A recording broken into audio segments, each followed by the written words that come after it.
Hello, hello, hello. Welcome back for another episode with Danny in the Lion's Den.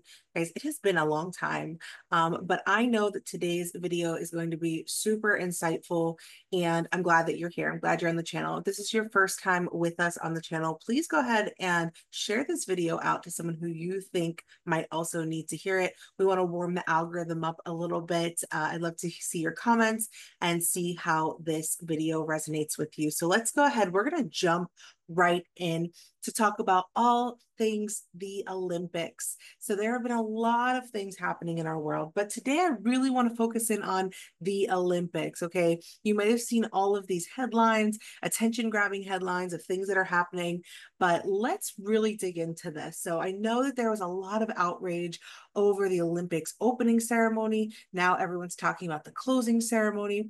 But what I want to invite us all to do is really think about, yes, we can see these things. Yes, we know these things are to happen, but we need to understand what the Olympics has been rooted in from the very beginning.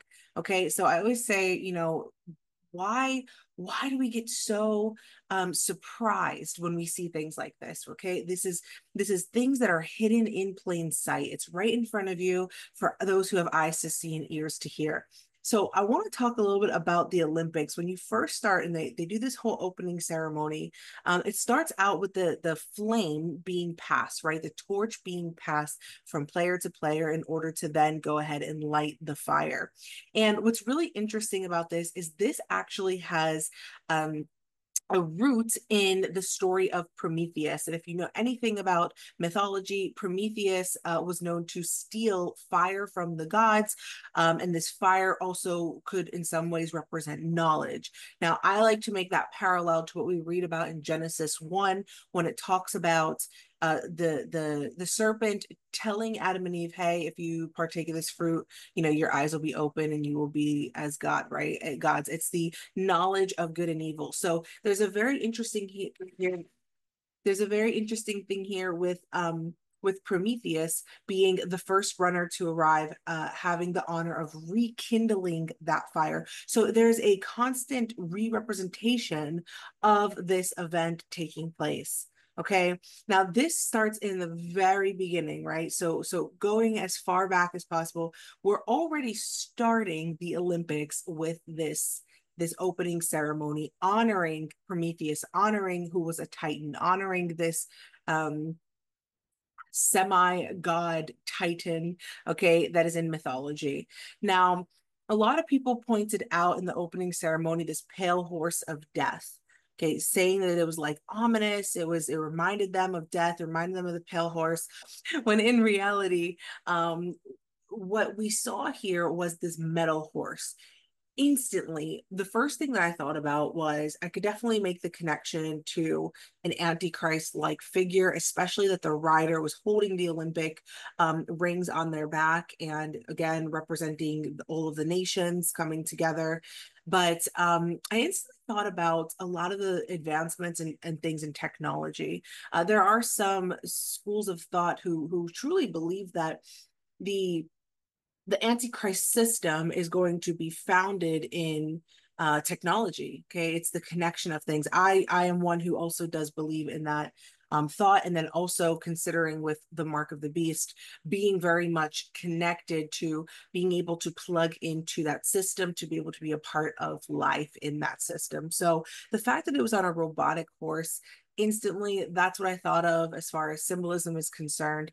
And then there's another scene where later a rider comes in on a white horse, very similar, kind of wearing the silver the same way, has the Olympic symbol on their back, and they are then given the flag. So we know white horses typically symbolize victory, or it symbolizes victory in war specifically, but biblically it is very much connected to the Antichrist, right? We know that there is a connection there with the white horse.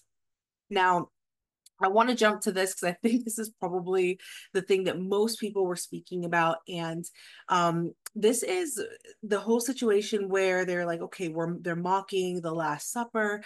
They were talking about, well, no, this is actually the Bacchanalia, and the festival with Feast of Bacchanalia. And here's what I want to say. very clearly.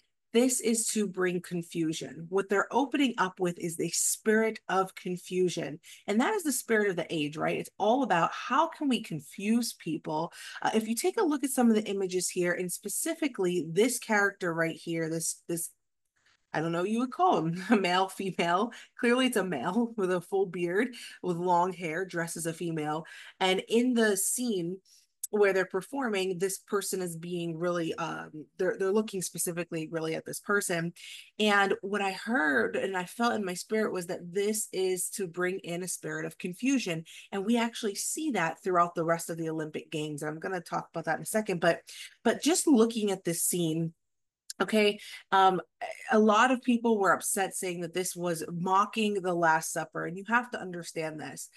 The idea of feasts and of festivals, this is something that is deeply rooted in even, Hebrew tradition. Okay. So looking at the Old Testament, there were feasts that were meant to be held for the Lord, right? That there would be a feast unto the Lord for the Lord. So it doesn't matter if this was held by the ancient Greeks, the Romans, whoever else.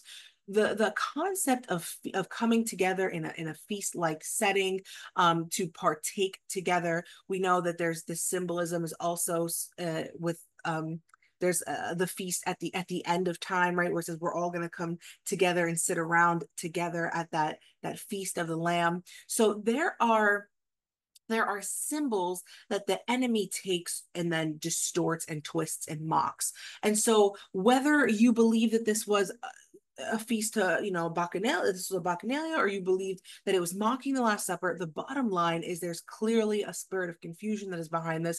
But even more than that, yes, a spirit of mockery.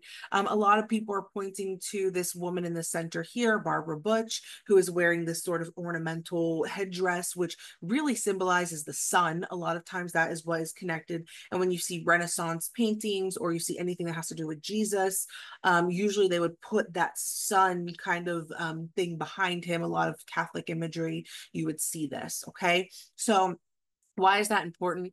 Again, it's meant to cause confusion. It's meant to bring in that spirit of confusion. And even more than that, so the Olympic, the official Olympic Committee said this is the interpretation of the Greek god Dionysus, makes us aware of the absurdity of violence between human beings. Now, going back to that rider, it was the same thing. They wanted to show this idea of destruction and absurdity of violence. Violence and destruction is really the theme of a lot of these artistic interpretations. And why is that important? I'm going to bring that when we talk about the end ceremony, so stay with me. But it's very important, okay? Because when we look at this as a whole, when we look at the chaos, the confusion, different variations of gender, all this kind of confusion, we see it very clearly. And then the fact that there's this blue Smurf looking gentleman who they're claiming is Dionysus, which, by the way, there's no way that this is Dionysus. Dionysus was not blue. That's another story. So the fact of what is being represented here, they're all moving sort of sensually and kind of moving around. And a Bacchanalia was a wild drunken party in ancient Greece that celebrated the god of wine, Bacchus or Dionysus. So yes, so this was about a wild party involving a lot of alcohol, but also in promiscuity, right? Ecstasy, this concept of this. And we've also seen this with Madonna. I actually didn't have this originally put up, but I'm going to put this here because this is not the first time the Last Supper or something in similarity to it has been mocked. Here's another image of that, right? You see all these women sort of sensuously around this really blasphemous photo here, and all of the food and the crushed grapes and wine that is all around in this image. So it's not the first time, and they know their audience, right? They know that most people are going to look at this and they're not going to say that that's a Bacchanalia. They're going to look at that and they're going to say this is the Last Supper. So they know what they're doing in creating controversy. And this person here, it has since been deleted, but actually tweeted, yes, the new gay gospel. So they know what they're doing. Okay. Don't let them gaslight and fool you into something different. And how have we seen this, right? Especially when it comes to gender and sex, how have we seen this confusion? Well, shortly after this whole controversy happened, we saw that there is a boxer, a Main Khalif, and another one named Lin Yutang. And when this first happened, the other boxer, Angela Carini, who went down after 2 punches, 46 seconds in the ring, was like, this is not fair. And she was clearly making a statement that most people then, because of what has been shown in the news so much, assumed that this boxer was transgender.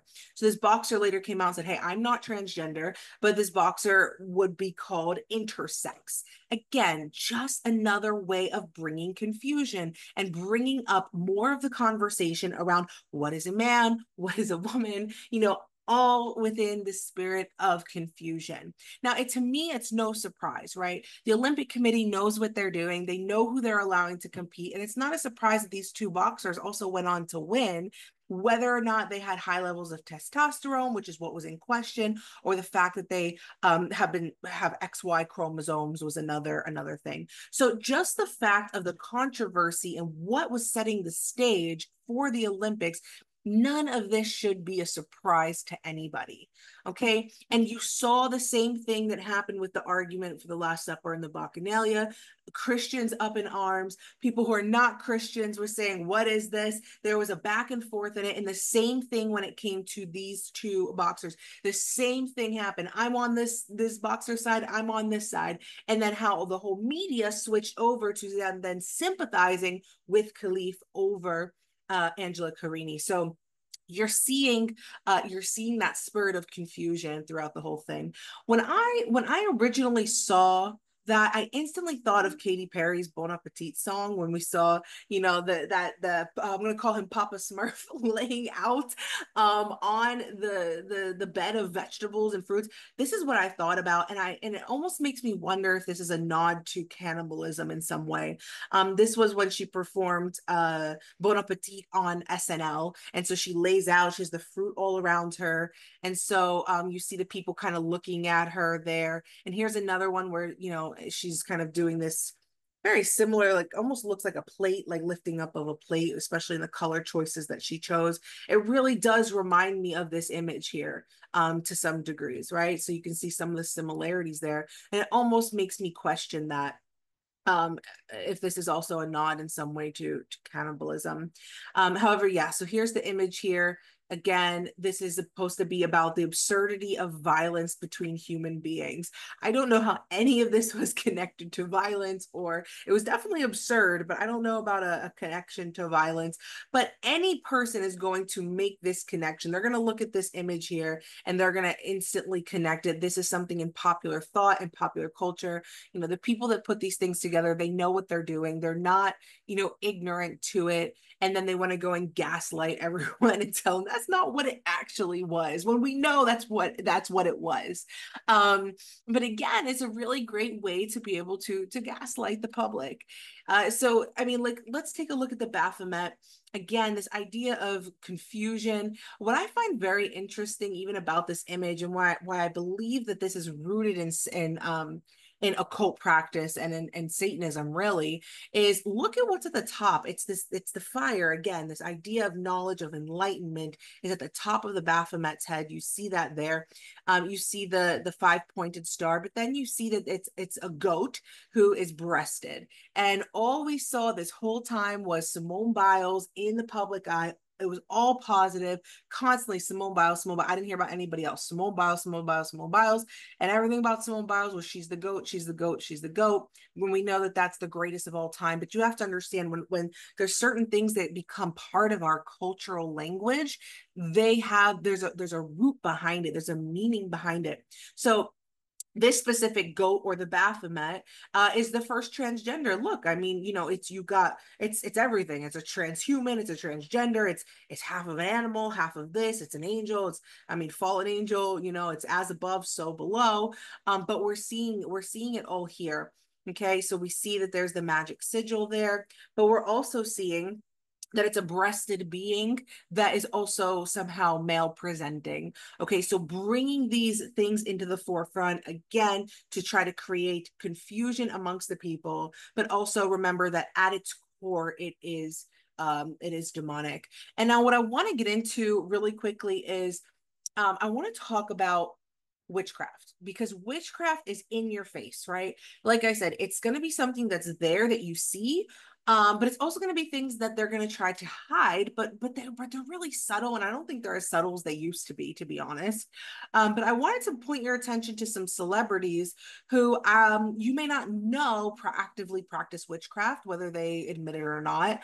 But somebody like Jessica Alba, she's someone, right, where you have this sort of appearance of goodness and of light and of maybe they call white magic or whatever, and she posts things like this about your moon energy.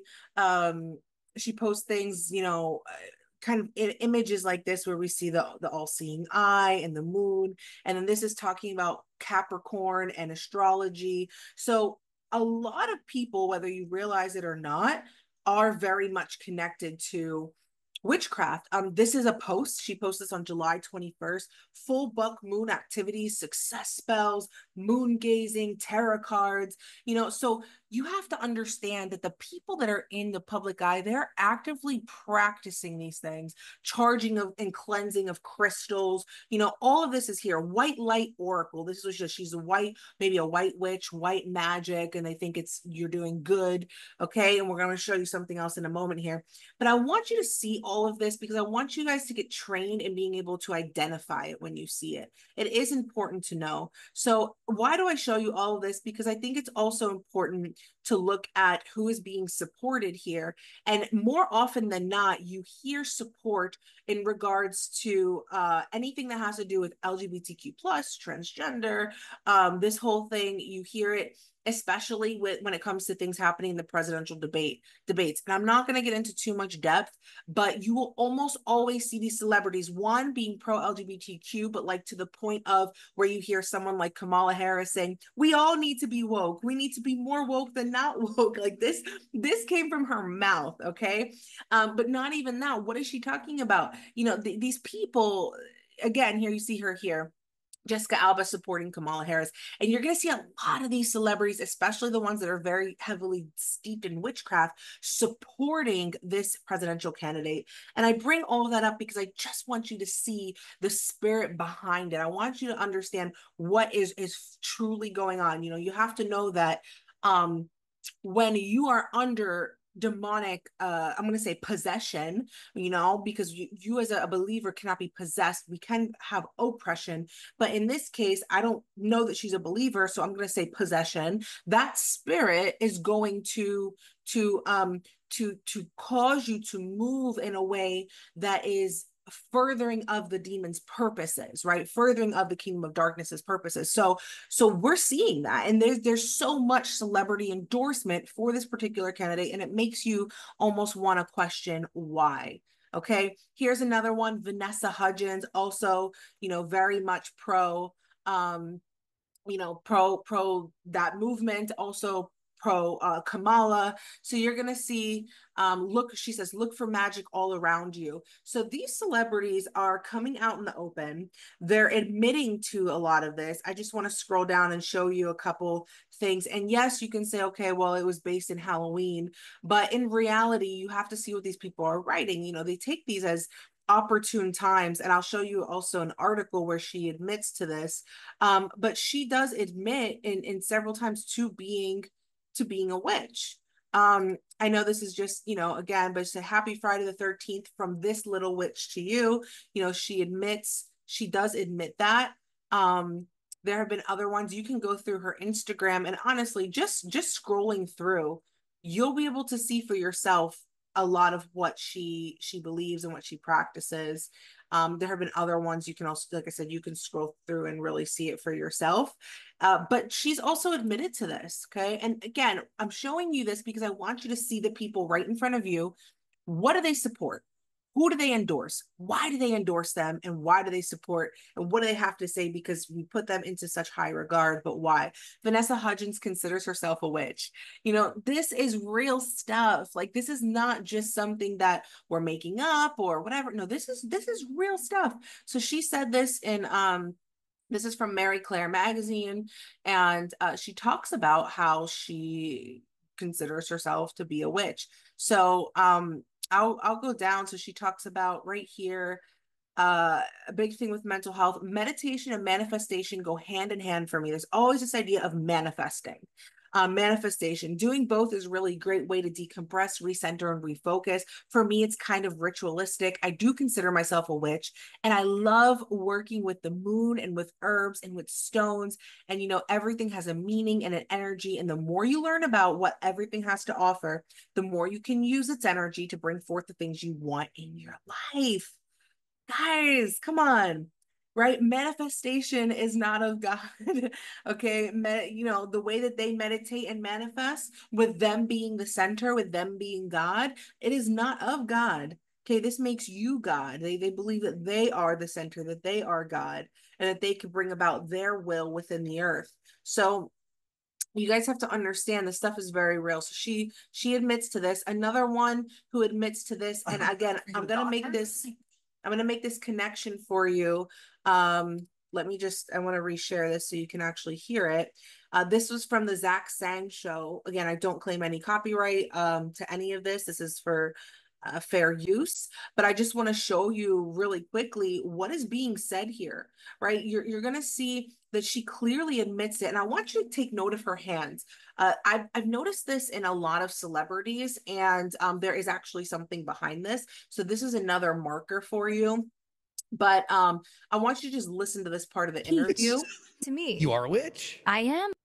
Hold on. He asks if she could do a tarot reading. Yeah. That'd be great. That'd be super fun. Cool.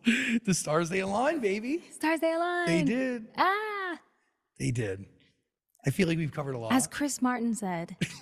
Can you do a tarot card reading for me? Oh my God, I wish I brought them. Yeah, what is what are you just walking around set looking to do readings every day? No, they come to me. Oh, interesting. So she talks about how every day people come to her, and they talk about tarot card readings, and she does them for people on set. Now she goes on to talk about which is her favorite deck, and I'm going to share that with you because this connects to what I'm sharing about why so much endorsement between witches and those who practice witchcraft is very much connected to LGBTQ, the LGBTQ community and what they endorse. And she says she doesn't leave home without this magical deck. This is what she says. So it says Ariana Grande's favorite deck to more traditional versions chosen by an astrologer. So this is what she says. Ariana Grande, Taylor Swift, Rihanna, and more stars have delved into the hobby, seeking out readings or doing readings on their own. Oh, okay. On Sunday, Grande posted a TikTok where she talks about what's in her bag, and she also said what are the best tarot cards. So she believes the best tarot cards are queer tarot, however you say it. And so it's an inclusive deck. Again, there is the spirit of the age. This all has to do with, again, going back to the Baphomet, going back to gender confusion. All of this is very much connected. Another one who we know, just admitted it, right? They're seeking out Tara. She says, "Oh, I don't do this in my concerts." Yes, you do. Everyone's talking about this, right? When she went on the Eras tour, and look, here she is. This is a scene from one of her, not only her, I think it was her music video, but also she did this live, and she has so much symbolism steeped in rich witchcraft. Here you go. Okay. So yes, Taylor Swift, and I know this is gonna, I don't understand how some of you are so under her intoxication, under whatever it is, under her witchcraft, I guess, because she very clearly is telling you, hey, I'm seeking out tarot cards. I'm doing this, I'm doing that. And it's right there in your face. I wanted to point to this because this was Ariana Grande's hand tattoos. And I started noticing these things, and I'm like, okay, there has to be some connection to this. If you notice, there's a lot of different symbols that are on her hands. And some of these you may even recognize as being connected with astrology. We have the moon there. We know that a lot of these people like the moon because the moon is connected to more of the goddess, right? As this, I guess, the feminine energy, what they say, or the goddess. So you have that. And then I believe this is Venus here, who you've seen, or Saturn, I'm sorry, who you've also seen Kesha tattooed with. But some of these symbols that you see here, a lot of this is also very much connected to witchcraft. Rihanna, who I just read before, along with Taylor Swift, is another one, and they always have these sort of sigils, these symbols on their hands, and that's actually a pretty good marker to know if somebody is also actively practicing witchcraft. Here's another person who does have some as well. I mean, you'll see some of these you may also recognize, but I mean, you look at it, it's always about the planets, and it's certain types of they're gonna say, oh, these are just designs. These are not just designs. This is all very much steeped right here. Like you can see, I can see some of it has the elements. So this is fire. I believe this might be earth, I want to say, but you can see that the elements are also there tattooed on this gentleman's hands. Kate Helen Muir is, I guess, apparently a witch, and she's like, hey, choose which hand design you want. So this right here, very much witch finger tattoo. You can talk about your ruling planet, your tarot symbols, cups, wands, swords, pentacles, death, a rose when you see roses, or a crown. A lot of this is very much connected in witchcraft symbolism, especially all these ones that you're going to see on the hands. So this is honestly, anybody can look this up.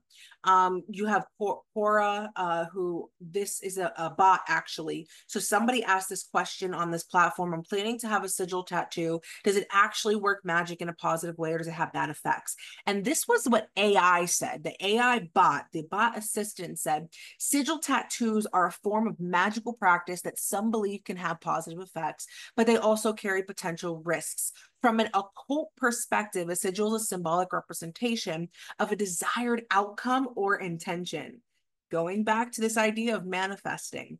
When charged with focused energy and intention, some believe a sigil tattoo can help manifest that outcome. Okay, and then you can go on and read more, but there is a belief, a firm belief that yes, those tattoos, okay, carry an ability, a magical element for them. So you have to ask yourself, why have they become so commonplace? And some of you, please don't get in the comments like, but I have a tattoo, blah, blah. Okay, good, do you?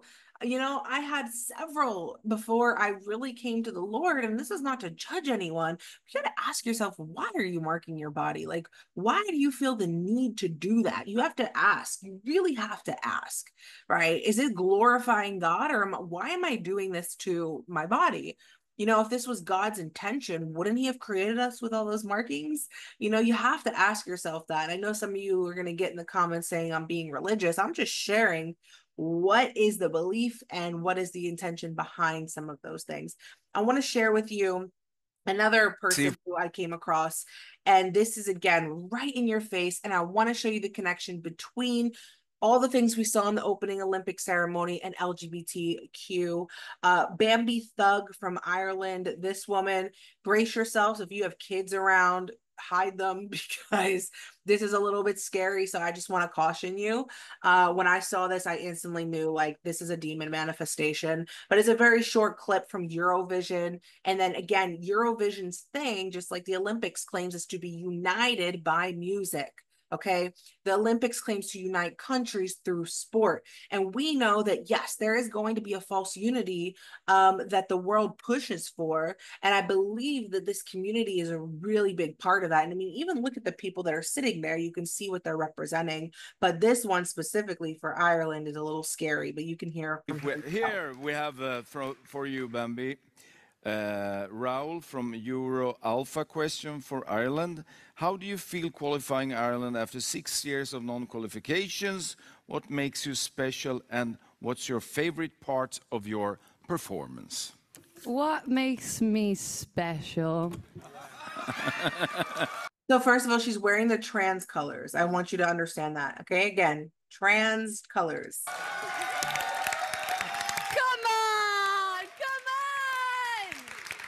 Do you know? Also look at all of the tattoos, the symbols, even the one here, she has them on her hands. I want you to especially look at the hands. Do you know what makes me special? I'm a queer. So first she mentions that she's queer, and then... And I'm a witch! And she screams into the microphone that she's a witch. And I'm, I love art. I love drama. I love theater. I'm going to give you a show. I forgot the rest of your question because I'm dissociated. Thank Yeah. So, highly don't recommend looking up her videos or her music unless you want a nightmare, because straight something out of the pit of hell. But here she is, Bambi Thug, clearly glorifying Satan, clearly glorifying the enemy. She considers herself non-binary, as they do. Okay, so you have to understand, look at her hands, look at the darkness, look at the black on her hands. And again, all of these are connections, these tattoos, these things. I want you to see something very important here.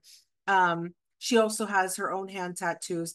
There's ones that are here, and you'll see, like, again, there's the 5-pointed star. She has different ones, but we know this is also from ancient Egyptian symbology, occult practice. The 3 dots here, I'm not 100% sure what the 3 dots are, but I have seen them before. And you know, the one that everybody worships, Miss Beyonce, has that same tattoo, same finger, ring finger, as well, which she claims is for her 3 kids, but I don't buy that. I mean, why else? Why does this lady have the same exact one, same kind of deal going on? And we know that they're all deeply rooted in occult practice. But then you have this woman who she's something. She is actually pretty well known for being a French artist, and she's always around these celebrities. You always see her, but she has the black fingertips here.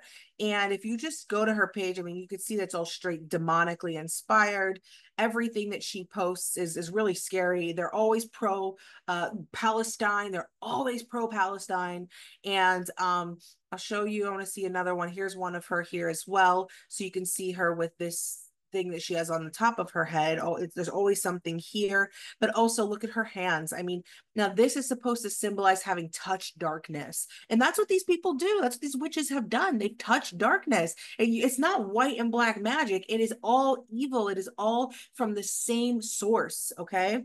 And then they're always saying that they want peace. Look, permanent peace for Palestine. They're claiming that they want to bring peace. Anything war can do, peace can do better.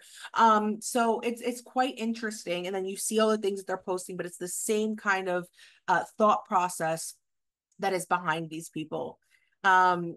Yeah, I just pulled up Miley Cyrus again, because again, it's not just what's popular. You know, it's always there's the all-seeing eye, and she has like an alien over here, but there's always things with the fingers that I've noticed, which clearly has to do with manifestation accordingly. And then the last thing I wanted to point out was, this has been in news recently about the ending of the ceremony. All right, and now I just want to show you this last clip here where it talks about the Golden Voyager, which takes center stage. And so there's a few things here. Some people are calling it a giant golden mosquito. But what I saw from the very beginning, this reminded me of Lucifer falling from heaven onto this this kind of like barren land. And then the next thing you see, which was interesting, was it looked like a light that went across the water that he saw. And this creature saw, and it looked like a light just went across the water. And it reminded me in scripture where it says that it says that the Spirit of God moved across the face of the deep. And so shortly after that, you see he's standing on this ring here, which later is going to get elevated up, and it's supposed to symbolize Africa, which is also interesting. But you're seeing that here, almost like, but I saw it as time, and I'm going to show you why. I saw it as time, and almost like saying that time is in its symbol has crashed. Is this concept of time. And then you see this figure from the beginning now carrying the Greek flag, which the announcer's like, oh, this is where the games has started. And you see both of these figures come together to create this flag, which they then plant almost like they're visitors, almost like aliens on the planet kind of thing, right? It almost makes you think of, again, the fallen angels or the watchers, these fallen creatures who came to this place. It almost reminds me of that. And we see all the worlds here. And then he comes and he plants the flag, and then everything lights up. It's like everything takes off, everything starts lighting up, and then out of nowhere comes Nike. This is from the Louvre Museum to symbolize Nike, the goddess of victory, which is also has a connection with Prometheus from the very beginning. But you're going to see that there. And then all these lights, everything is all the light. And then you see that big thing in the center there start to come up again, and they're dancing on it. And it's like being resurrected. It's coming up, and then they're dancing. This looks like time to me. This looks very much like a symbol of time, especially when you have it lifted up here. And there's this part where one of the people starts to do this kind of dance. I'm gonna see if I can find it. It was actually back here. One of the characters starts, I think is this one. He started to dance around, but the way that he was dancing, it reminded me of this scene from I, Pet Goat. You remember Heliophant's I, Pet Goat? There's a scene here where after the destruction, as the Antichrist is rising up, this right here, it was Shiva. I want to just play this for you. It reminded me of this. There's the dance of destruction that happens as Shiva's dancing, and then you see this other character. Let me see if it's, did I go back too much? But there's two dances that it really reminded me. Let's see as this plays. There's Shiva, first of all, which does a dance of destruction. So that, all those moves, that dance right there, this very much reminded me of what was happening in the Olympics ceremony scene. And it was right before bringing up of the Antichrist. And you'll see that there's parts where they're dancing in a similar fashion. And I'm trying to avoid copyright strike. They like to copyright strike anything. But there is a part here, and then you see over here, you see all of the wars, the it looks like the chariots, possibly giving reference to the Greeks, the Greco-Romans.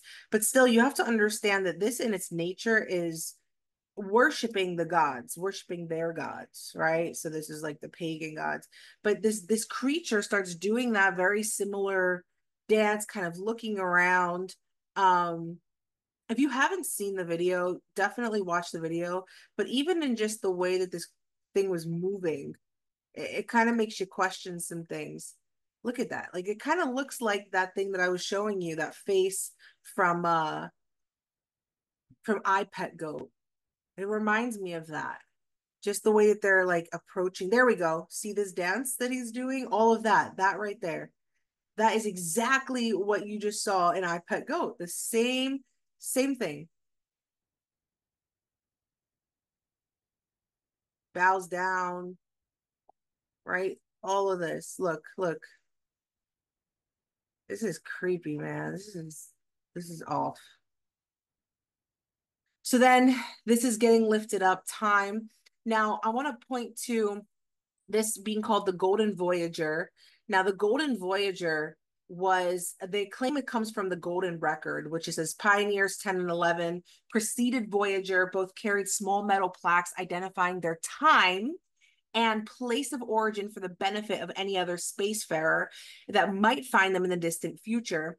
With this example before them, NASA placed a more ambitious message aboard Voyager 1 and 2, a kind of time capsule. So this is a homage to time. There is a time reference here. Now, the way that they were dancing, let me actually keep going, intended to communicate a story of our world to extraterrestrials. So talking about this is who we are, and we want extraterrestrials to find it. We want to make communication, which we know are the fallen ones, the watchers. We know that, right? We know this is about communicating with fallen angels. But there was also in popular culture the Golden Voyage of Sinbad. Now, this made me think, which is also Arabic tradition, where this right here is what this reminded me of, that circle, which is supposed to act as like a portal, essentially, and about making communication with these fallen ones. And you have Shiva here also with the dance of Shiva, which I put here as well, so you can see in the scene from Sinbad. It says Kali. This is Kali. But it's, so there you go. Very the Shiva again opening up of that portal and does this dance, and that same dance is called the dance of destruction. The dance of destruction. The whole thing in the Olympics was about destruction. They said it. They said it. So what are they destroying? They're destroying the old way, right? They're destroying the old time. This is about Sinbad he did 7 voyages, and at the end of it, it was about praising Allah. That was what it was at the end of it, that he didn't want to go on any more voyages, and it was all about. And so when we come back to this idea again of time, of the stopping of time, the destroyer of worlds, that's Shiva. This is connected with CERN. That's instantly what I saw, and I made all those connections to that. And going all the way down to the end, we see finally all the Olympic rings are there, and then we just see this this bringer of light there at the top of the mountain, kind of looking, you know, like he's on a pile of rubble that's there. This idea of ascending again to godhood, and we see here all of the nations sort of coming together. So that was really the full thing. So hopefully you were also able to see some of the connections there between the opening with the confusion, the connection with that, with coming back to this idea of time, of confusion, of gender and sexuality. All of these things are connected. There's nothing new under the sun. The Bible tells us there's nothing new under the sun. And so, hey, I hope that this video opened your eyes. If you know somebody who needs to watch this video, share it. Give it a thumbs up, give me a comment. I would love to be able to see what you thought as well. Did I miss something? What stuck out to you? And I will see you on the next video.